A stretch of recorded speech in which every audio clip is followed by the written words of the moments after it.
Conclusion. This chapter has been particularly long.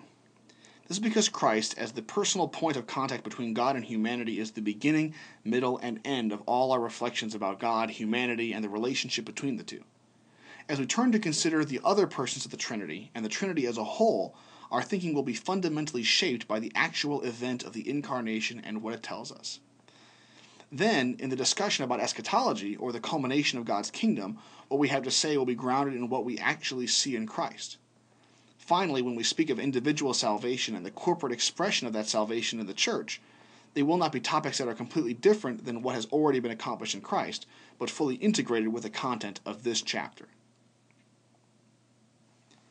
With the exception of a short chapter of introduction and a relatively short discussion of the prehistory of the Incarnation in Israel, this is the first chapter because, in terms of what we know and how we know it, Christ is the point on which all our discussion turns.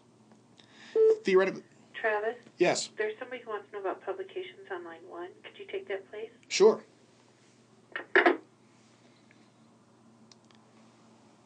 Theoretically, we could have begun with the Christian doctrine of creation or an extended discussion on epistemology or theory of knowledge as other works do. However, since Christ is truly the center of the Christian faith and the beginning and end of our theological reflection, it is fitting that we view all of theology and Christian faith in and through Jesus Christ.